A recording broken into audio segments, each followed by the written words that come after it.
Come see us doing live shows. We'll be in Los Angeles, Honolulu, Baltimore, Atlantic City, Cohoes, New York, Providence, Rhode Island. Go to jimmydore.com for a link for tickets, and only jimmydore.com.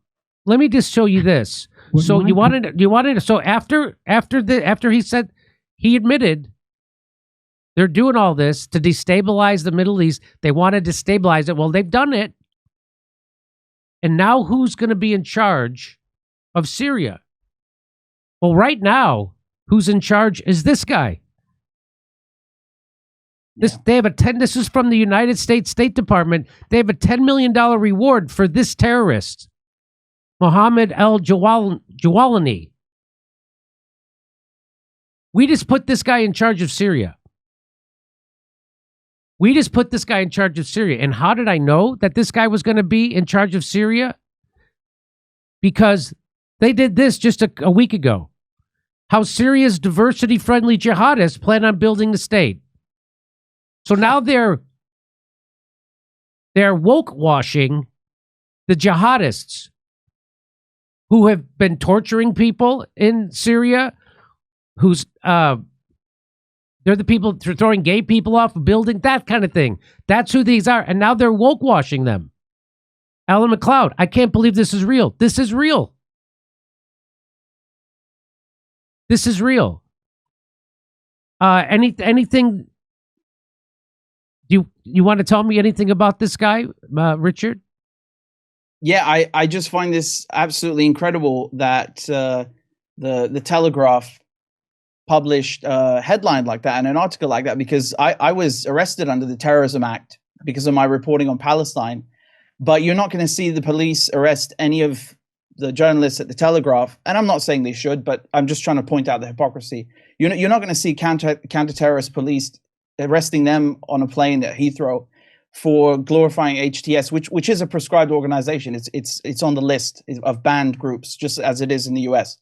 But the Terrorism Act, they're trying to amend it now to actually remove Jawlani and HTS, which is Al-Qaeda. Al-Qaeda in Syria rebranded under the name of Al-Nusra Front, and then Al-Nusra Front became Hayat Tahrir al-Sham, which is HTS. It's still Al-Qaeda. And that tweet you were showing on the screen, if you look at the ones just above it, which are posted by the so-called US Embassy in Syria, which was just online, actually, they even say that no matter what name they use, it's still Al-Qaeda in Syria. Okay, so that's an official US position. And they are Al-Qaeda. These are head-chopping terrorists. I mean, the Jawlani himself, he worked with Ayman al-Zawahiri, who was bin Laden's mentor and his right-hand man in Al-Qaeda. As a matter of fact, Zawahiri blew up the Egyptian embassy next to my school. My classroom just blew up in Islamabad when I was in the British school. So we're talking about this guy studying, being mentored under one of the founding members of Al-Qaeda, and being in both Al-Qaeda and ISIS, right? Both of those organizations. There's even a photograph of Jawlani with al-Baghdadi, and there's an ISIS flag on the wall. So he's a terrorist of a terrorist who's used actual violence to murder people across Syria. And this bodes very badly for Syria, because Syria has a diverse social fabric. You've got over a dozen religious and ethnic groups. It's always been a secular country. 10% of the population are Christian. You've got Druze, Alawites, Shia, Sunni, Armenians, Palestinians, Bedouins, Kurds, you name it. And it's a patchwork. You can't have someone like Jawlani taking over the country, because it's only going to lead to bloodshed. And it's not hypothetical. This guy has actually murdered people and shed blood in the name of sectarianism, so we don't have to hypothesize. This is his past. This is who he is. And, they try to whitewash his personality on CNN with this interview. And they did the same thing on CBS Frontline 3 years ago, by the way, in a documentary. They put him in a suit all of a sudden and tried to whitewash him and make him look like he's some kind of civilized statesman. But he's a terrorist. And he tried to say on CNN that, he was young back then. Well, I'm sorry, but, that's not an excuse for beheading people and ripping Syria and Iraq apart. And I don't need to remind you, after the US invaded Iraq, most of the Christian population disappeared. I don't know what the exact number is. I think it's about 80% of the Christian population disappeared. Some of them were killed. The rest fled. It just absolute chaos, and then it spilled over into Syria. So this guy is absolutely a terrorist, and we have to point out the fact that he's backed who is backing him also, because Netanyahu went and did a victory lap, on the Golan Heights. Right now, Israel is invading about 400 square kilometers of Syria, and he is doing nothing. So all these opposition rebels, these so-called rebels who claim to be acting in the benefit of Syria, they're just letting Israel destroy Syria's air force. The air force is gone. All the planes have been destroyed. The Navy is being bombed right now. All of the ships are being destroyed. The weapons caches, the missile silos, the military research laboratories. Syria has no defense. So, Jawlani and his ilk were so ready to chop people's heads off and carry out, heinous acts of violence. But as soon as Israel is invading more Syrian territory and destroying the country's military infrastructure, they have nothing to say and nothing to do, and they don't fire a single bullet. It's amazing. It's absolutely amazing. It's amazing. They say ISIS and Al-Qaeda are enemies of Israel, yet they never attack them. It's amazing. It's exactly what you're talking about. It's almost like Israel invented ISIS. It's almost like that. It's almost like the United States invented Al-Qaeda. It's almost like that. In fact, Hillary Clinton said we did. Here is this is the chair of the House Intelligence Committee, Mike Turner. So he's going to be asked about this, about, hey, the guy that is in charge of Syria now has a $10 million reward out from the United States State Department. This tweet comes from the U.S. Embassy. That's from May 15, 2017. Aaron Mate says, when do you think they're going to take this? When do you think this tweet's going to get deleted? I wonder if it's still up. So this is the guy. This is the guy that got rid of Assad. You don't have to like Assad to not want him to be overthrown. That's not saying he didn't rule with an iron fist. That doesn't matter. Just like it didn't matter what Saddam did or Gaddafi did. What matters is when we go in and do this, it makes everything worse. And we're not doing this because we care about these people. If we cared about these people, we would stop the slaughter of Palestinians in Gaza. So obviously we don't care about This is never this idea that we don't care about the Ukrainian people, just like we didn't care about the Iraqi people, just like we didn't care about the Libyan people, just like we didn't care about we don't care about anybody. This is all the war machine. And this is about, as I showed you in the previous video, I showed you they've had this plan to destabilize Syria, Iraq, Iran, Afghanistan, Somalia, and Lebanon. This has been their plan. They cooked this plan up in the early 90s, and then they used 9/11 to implement it. It's just taken a little longer than they thought. That tweet is still up. So this tweet is still up. Jimmy, sorry to interrupt. I just want to say one thing. We shouldn't forget there's a lot of gas involved in the Mediterranean. Like Syria and Gaza have a ton of gas. And Russia and Iran are sanctioned. So Europe need a supplier, and then they signed a deal with Israel. Israel is trying to get that gas.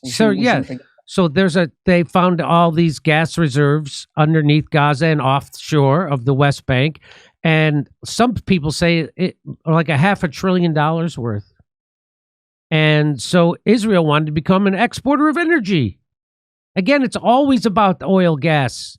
It's always about natural resources. Lindsey Graham just said there's $11 trillion in rare earth minerals in Ukraine, so we better get it, or else China and Russia will.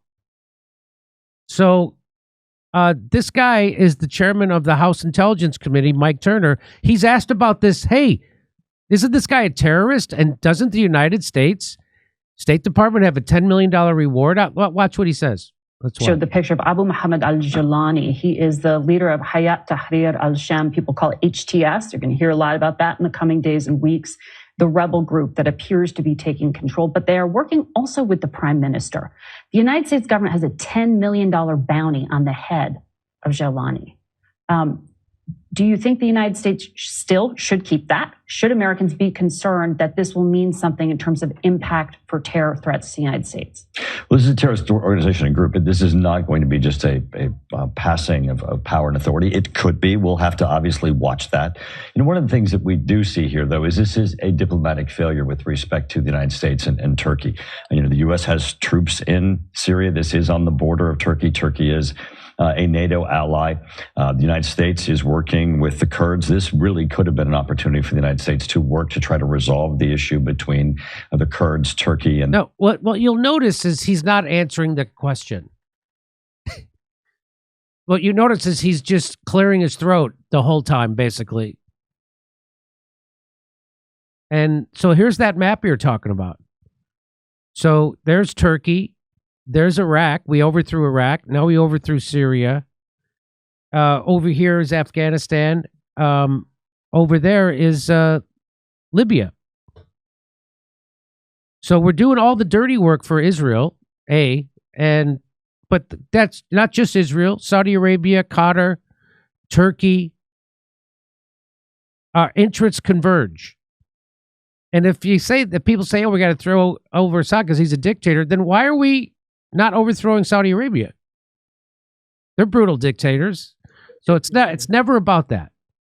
But if you go on Facebook today, every one of my idiot comedian friends will be repeating the State Department line on Syria today. So he didn't answer that question. He didn't answer the question. What do you think they are going to do about this, Richard? What do you think they're going to do about this problem of having a legit terrorist who's got a $10 million bounty on his head running Syria? How do they? So is this how they're just going to try and sell it like this? Huh. They're going to try and make him out to be like, no, he's actually a nice guy now. Yeah.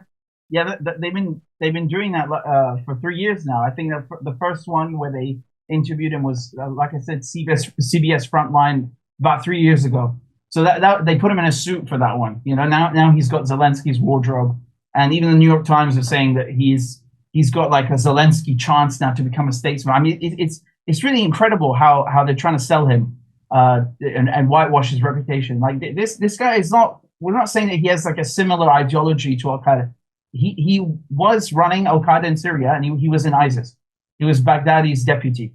So we're talking about senior leadership of Al-Qaeda and ISIS, both. If one wasn't bad enough, and like I said, he's incompatible with Syrian society. I mean, unfortunately, I think people drank so much of the Kool-Aid. Like we were saying, there was such a propaganda operation. So much money was poured into this, both in English and Arabic media, to get people on board with this regime change operation and sell it like it's some homegrown Arab Spring grassroots thing. They're even, some people they become so deranged, I suppose, or distanced from reality that they think they can tolerate this person, that he's some kind of viable alternative to Bashar al-Assad. I mean, it's ridiculous. Notice also how he hasn't said a word about Israel. He himself and the other commanders in this rebel movement, they're saying that they want to have Israel come and plant a rose in the Syrian garden or some nonsense, using all kind of like rosy language, and saying they want Israel to come and invest in Syria. Like they're just openly inviting normalization. So apparently you can be the worst, most barbaric terrorist, and as long as you don't pose any kind of threat to Zionism, they will love you and try and rebrand you in the media. So they are going to go on with this charm offensive, yeah. And I can't take anyone seriously who thinks that Syria is better off now than it was in 2011, or Iraq is better off than it was under Saddam, or Libya under Gaddafi. I mean, again, like you were saying, no one is denying they ruled with an iron fist. Obviously they did, but you can't remove someone who's bringing stability and security and then give them Al-Qaeda. I mean, what is this madness? Libya hasn't recovered, Iraq hasn't recovered, and Syria is. I mean, the best we can hope for is that it doesn't fall apart now. But I don't think there's any promise to be held. You've got 37 factions now that came in with this Turkish-backed offensive, in the last days, 37. So they'll probably be fighting each other soon, and then fighting the Kurds, and it's going to be a disaster, you know. But they're going to continue with this charm offensive. I've no doubt, and I don't understand people who can't see reality, can't see reason. You know, Palestinian case, Syrian case, they're one and the same. Their fates are intertwined. So the day that Syria fell, Palestine fell. Have you all heard about Armra colostrum? You've all heard of it by now, right?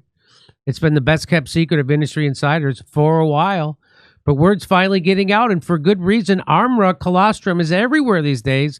And when I first heard about it, I thought it was almost too good to be true. Thousands and thousands of people reporting absolutely transformational health benefits, tens of thousands of 5-star reviews, and life-changing stories. Colostrum is the first nutrition we receive in life, and it's an exclusive source of all the essential nutrients we need in order to thrive.